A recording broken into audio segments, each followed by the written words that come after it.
On a décidé d'aller au onsen aujourd'hui.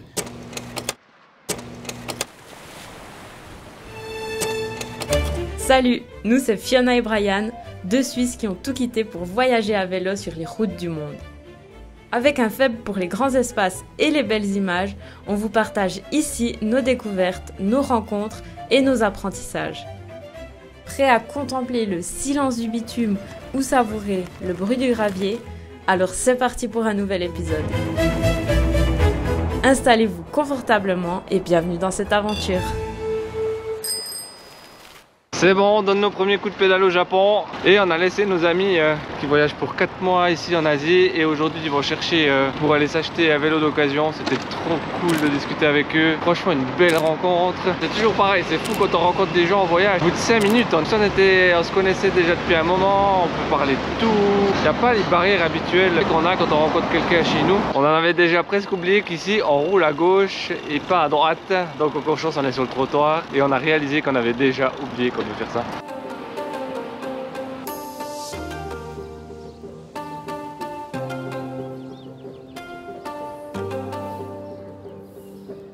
Eh bien, 2 km qu'on roule au Japon, on vient de partir du ferry et sur quoi on tombe un temple. L'émerveillement va être à chaque coin de rue dans ce pays. Ça promet, franchement, si ça commence déjà comme ça.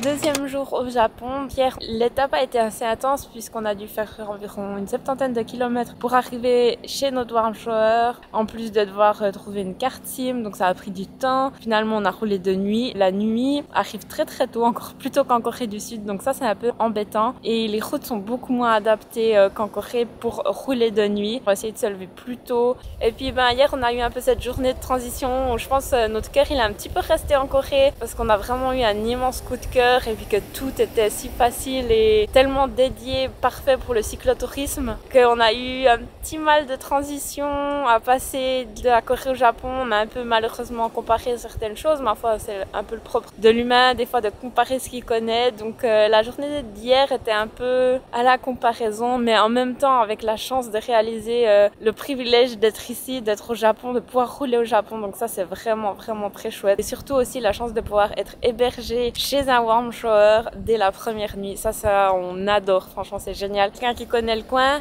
il peut nous recommander d'autres choses. Donc par exemple là on lui a montré notre itinéraire et on a déjà changé notre deuxième étape. Là ça renvoie déjà du lourd dans la ville où on est et je pense que le Japon va être une grosse découverte. Ça promet en tout cas.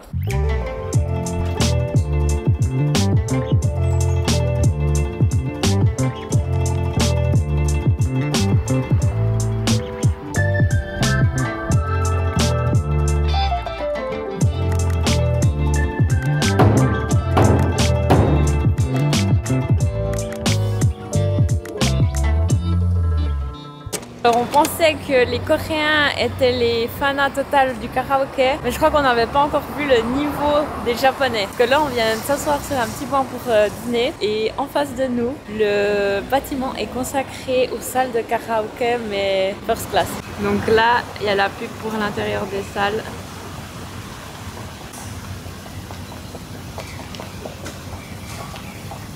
Ils ont l'air de prendre un max de fun.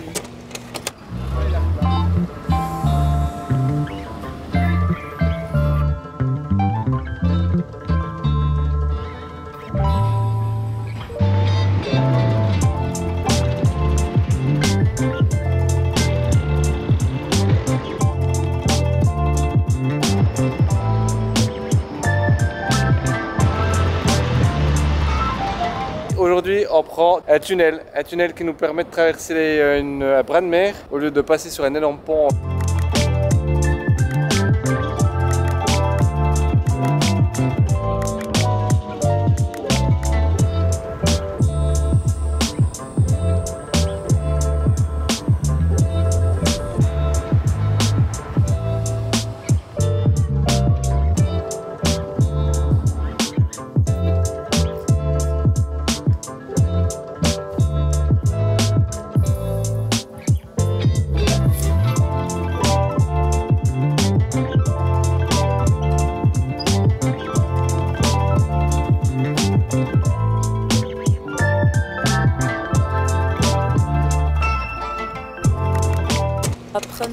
bivouac japonais effectué, tout s'est bien passé. Hier soir on s'est trouvé un petit parc, un petit square et apparemment le bivouac a l'air toléré de ce que notre warm shower nous a dit, avec la plus-value de la Corée et du Japon des toilettes publiques.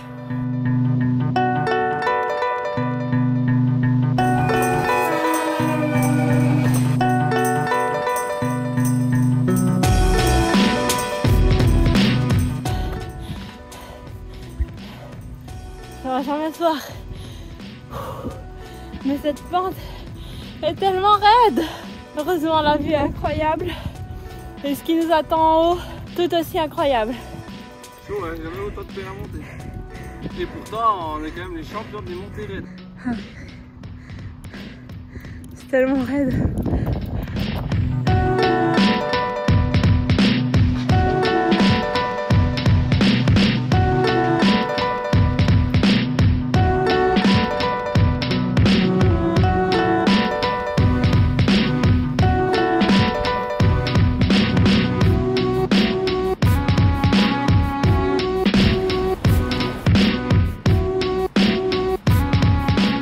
Notre étape nous mène sur une petite presqu'île que notre warm shower nous a recommandé. Alors franchement c'était vallonné pour venir jusqu'ici, on a eu un vent de face donc on n'a vraiment pas beaucoup avancé, mais par contre ça vaut la peine, comme à chaque fois. C'est une petite pépite au milieu de la mer, les vagues, la couleur de l'eau, c'est magnifique, il y a un peu de vent mais c'est pas dérangeant et waouh quoi.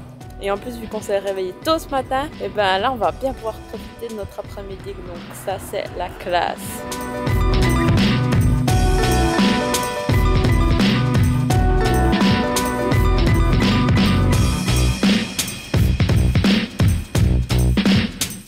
Hier soir c'était incroyable, on a eu un beau coucher de soleil. Le seul souci c'est qu'il y avait une chier de vent, donc on n'a pas pu dormir au spot derrière où c'est que le warm shower nous a dit de dormir. On a dû venir un petit peu se réfugier derrière un bâtiment plus ou moins pour le moment non utilisé, puisque c'est pas du tout la saison de venir ici en haut. On voit que la saison est en train de basculer vers l'automne et que c'est plus ambiance playa, mais c'est pas grave. Et le truc qui était incroyable, c'était les étoiles et le phare qui tournait. Franchement, la lumière du phare, les étoiles juste en dessus, c'était franchement trop beau.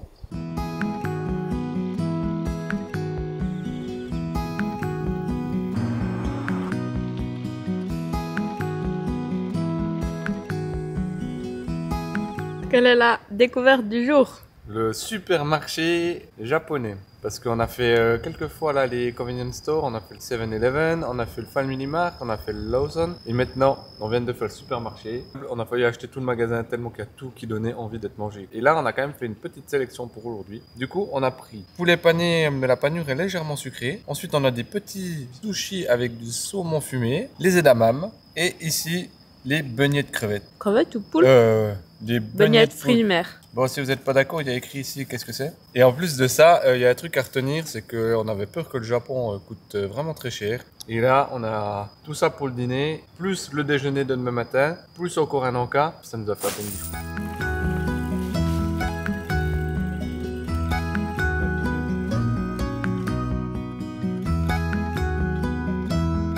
Est-ce que ça vous rappelle un peu la Suisse? On est dans les gorges de Moutier. Là on a trop de la chance parce qu'en fait on était à l'arrêt car Ryan il est en train de faire voler le drone et il y a une petite grand-maman qui est venue vers moi qui a commencé à me parler en japonais. Je comprenais rien malheureusement. J'ai eu le réflexe un peu tard mais quand même le réflexe de prendre Google Traduction et je l'ai fait parler dans Google Traduction et c'est incroyable parce que ça marchait super bien et en fait elle voulait nous dire par où on devait passer pour aller en direction d'Hiroshima, donc c'est trop chou. Tourner à gauche, tourner à droite et ensuite elle vient de nous expliquer la récolte qui se faisait là juste à côté de nous qui est la récolte du riz. Alors là la dame elle nous expliquait que ça c'est la récolte du riz. Avec la machine ils sont en train de récolter le riz, ils vont jeter toute la paille dont ils ont plus besoin et vous voyez la petite camionnette blanche avec le sac bleu, en fait ils vont mettre toute la récolte de riz là dedans. La dame en question qui est juste là-bas accroupie dans son potager, c'est la personne qui est venue nous parler.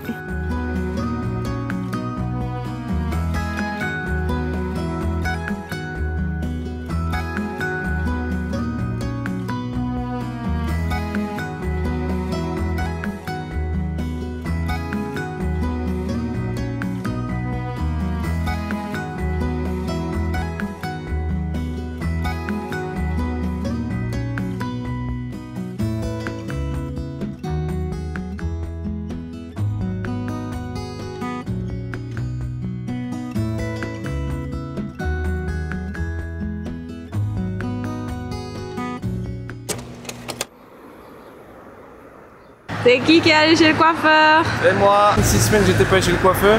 Du coup on cherchait un coiffeur et il y en avait un au bord de la route, on s'est arrêté. Et en 15 minutes, ça a été réglé quoi. Et le tout pour à peine 4 francs.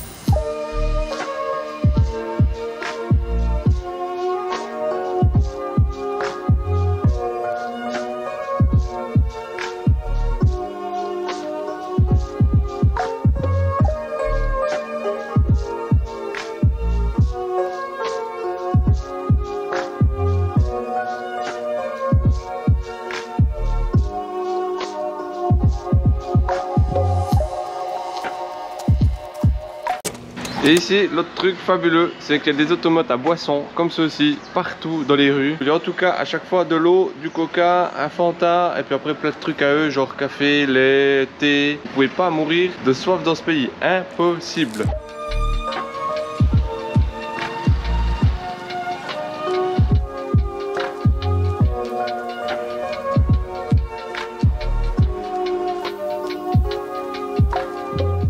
On a décidé d'aller au onsen aujourd'hui pour un peu se réchauffer car ces dernières nuits il a quand même fait un peu frais. Et on va aller découvrir ça, on n'a aucune idée de comment ça fonctionne. Donc le onsen c'est le bain traditionnel japonais, ça va faire du bien à nos petits muscles et à nos articulations. Alors déjà je pense que ça se voit. On est propre. On revit, renaissance. Ouais, revit, on a des petits yeux là, on pourrait se coucher tellement que ça nous a...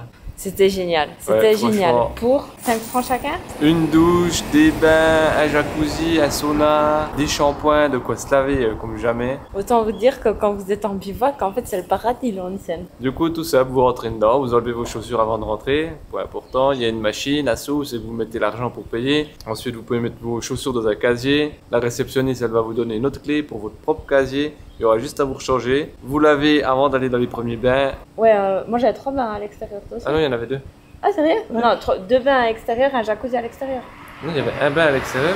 Ah bah voilà, bah, du coup vu que les hommes et les femmes sont complètement séparés, on n'avait pas le même espace apparemment. Voilà. Allez, on continue cette journée. Ouais. On a une île à visiter. Oui, let's go.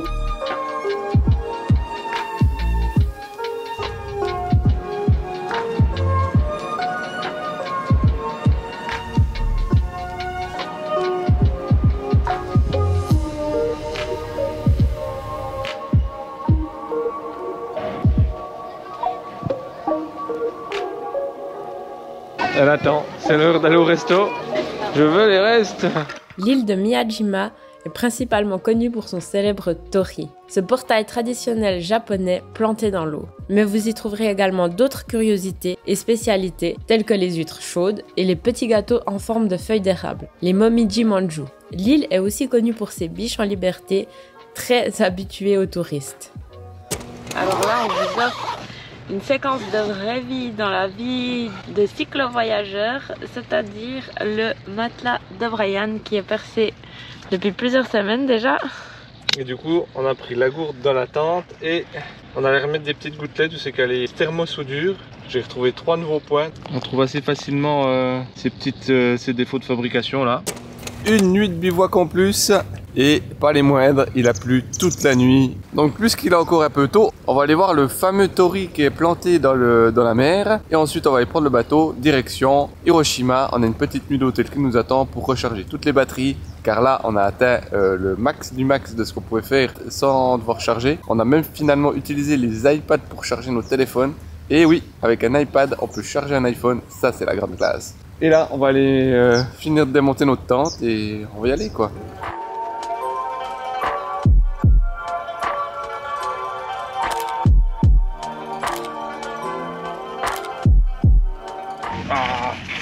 Ouais. On est toujours sur l'île de Miyamaji avec le tori. Et ce qu'il faut savoir, c'est qu'il y a des biches qui sont en liberté, qui sont très habituées aux touristes. Et du coup, les touristes leur donnent à manger, clairement. Et tout d'un coup, il y a 2 biches qui courent sur mon vélo. Je comprends pas trop pourquoi, parce que j'ai rien. Et en fait, elles chopent nos petites paquets de poubelles et elles s'enfuient avec. Vraiment pas très intelligent, parce qu'il n'y a absolument rien à manger et puis ça fait des déchets sur l'île. Donc Brian a couru après la biche pour aller récupérer la poubelle. Et on l'a récupérée. Je vais faire gaffe qu'elles aillent pas. Non, il n'y a rien du tout les filles. Allez. Ah, c'est vicieux ces petites bêtes, hein.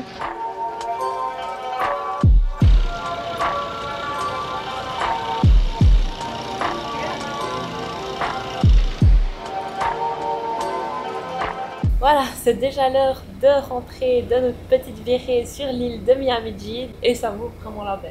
Oui, vraiment la peine pour une demi-journée, même une journée si vous avez le temps, mais demi-journée c'est vraiment... Demi-journée, ouais. C'est bien. Et avant de partir, il nous manquait un élément essentiel des spécialités à goûter là-bas, c'était les petits biscuits dont je me souviens plus le nom. Et du coup, c'est des petits gâteaux en forme d'érable fourrés. Alors du coup, on en a un fourré aux beans, parce que ça c'est notre petit péché mignon depuis qu'on est arrivé en Corée. Et là c'est le matcha. Matcha, la grande place.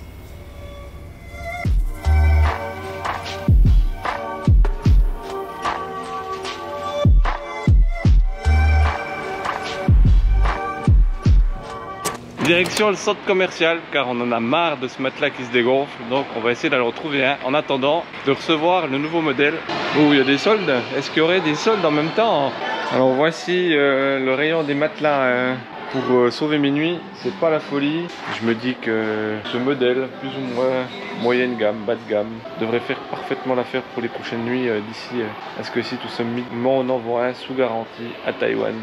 On a laissé les vélos pour quelques heures, on va aller faire un free walking tour dans la ville d'Hiroshima. C'est l'occasion de visiter la ville assez rapidement et efficacement. On va tester ça, on n'a jamais fait de free walking tour de notre vie, c'est une grande première. Les free walking tours sont des visites de ville guidées par des locaux et basées sur les pourboires selon satisfaction en fin de tour. Hiroshima et son histoire particulière nous a semblé parfaite pour nous initier à cette méthode de découverte. Grâce à notre très bon guide, nous en avons appris plus sur la terrible tragédie qui a touché la ville le 6 août 1945. Ce jour-là, les États-Unis ont fait exploser une bombe atomique au-dessus de la cité, la rasant complètement. Plusieurs centaines de milliers de personnes périrent et la ville fut complètement reconstruite par la suite. Seules les ruines d'un dôme se trouvant à l'épicentre de l'explosion ont été conservées comme témoignage de cette horrible tragédie. Depuis, ses habitants et les Japonais militent pour la paix et qu'un tel acte n'arrive plus jamais.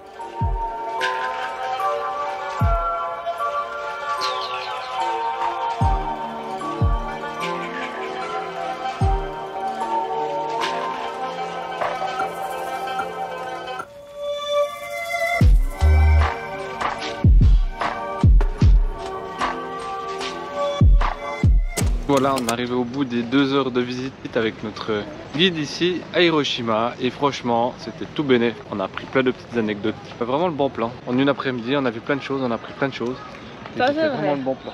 Ouais, on va refaire, hein. C'était trop bien. C'est en voyageant qu'on apprend et d'ailleurs grâce à notre chaîne on est persuadé que vous apprenez des petits tips pour la préparation de votre prochain voyage. Et en plus de ça, on a un site web où c'est qu'on essaie de répertorier tous les articles dedans. Toutes les infos pratiques qu'on découvre, genre à quelle banque aller retirer de l'argent, ou acheter une carte SIM, ou quel opérateur choisir. Tous des petits trucs, il nous a fallu des recherches pour pouvoir le faire, pour pouvoir trouver les meilleures astuces. Ben, on vous les partage dans des fiches informatives à propos du pays si vous voulez y voyager à vélo ou même pas à vélo parce que des fois il y a des trucs super utiles. Bah, par exemple ici on vous mettra en lien le site internet pour faire la réservation. Comme ça vous aurez juste à cliquer quand vous arrivez à Hiroshima, vous vous enregistrez au free tour et puis c'est parti quoi. Comment bien finir un free walking tour? Elles sont bons. Aïe aïe aïe. Franchement ils savent bien faire les IPA et puis les IPA. Hein.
Aujourd'hui on se réveille dans un petit parc comme d'habitude parce que ça devient l'habitude. Au Japon, le meilleur bivouac qu'on a trouvé, c'est dans les parcs. On essaye de déranger pas trop de monde, on vient quand il fait nuit et on essaye de se lever assez tôt. Et là, on va défaire la tente, on va déjeuner et on va attaquer une série de petites îles qu'on peut passer en piste cyclable. Donc on se réjouit de découvrir ça. Alors aujourd'hui, on a une belle nouvelle à vous annoncer. Fiona, elle a enfin trouvé des figues. Juillet, août, septembre, 3 mois pour en trouver depuis l'Albanie. Bon, j'en ai eu une en Turquie. Et puis ici, on s'est fait offert ce matin par les voisins. Et ce matin, on est en train de déjeuner sur le banc. Et il y a le voisin derrière qui débarque avec un carton. Et dans le carton, il y avait 3 figues. C'est toujours des petits gestes qui font méga plaisir à recevoir. Et c'est le genre de petits gestes qui fait on est au bon endroit, au bon moment. Ce jour-là, quelques kilomètres après notre départ, nous rencontrons Ophélie et Greg qui pédalent en sens inverse. Ces Normands voyagent depuis plusieurs mois déjà. Le courant passe si bien qu'on papote pendant plus d'1 heure sans voir le temps passer. Dommage que nos chemins n'aillent pas dans la même direction. Mais qui sait, peut-être se reverra-t-on dans un autre pays. En attendant, ils nous donnent plein de recommandations pour l'itinéraire qui nous attend. On ajuste donc notre trace et nous sommes ainsi prêts à découvrir la route de Shimanami-Kaido et ses nombreux ponts.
On est arrivé 5 minutes avant que le dernier ferry de la journée arrive.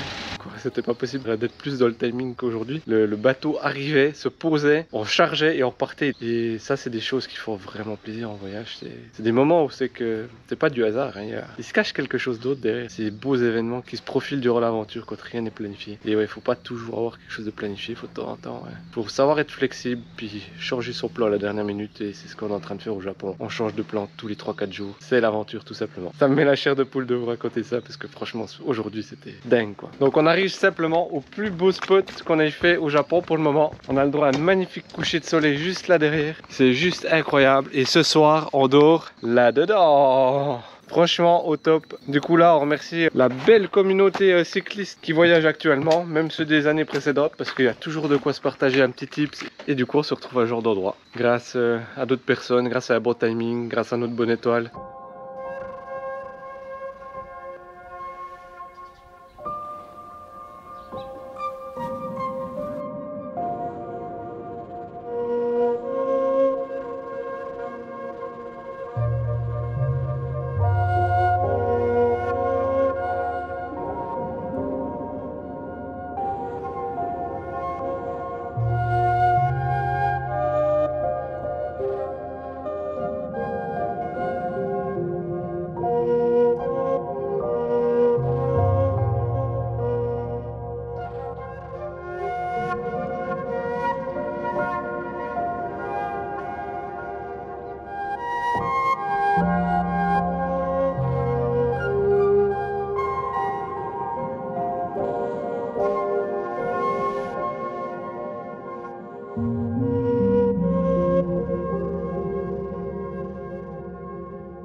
C'est un jour très spécial. Universal Studios Japon. Incroyable ce qui nous est arrivé. Hein. J'en reviens pas encore. L'aventure continue sur les routes et sur Instagram. Pour soutenir notre travail, n'hésitez pas à liker, vous abonner, commenter et partager notre vidéo et notre contenu. Merci d'avoir regardé cet épisode jusqu'au bout. On se retrouve très vite sur les routes du monde à vélo.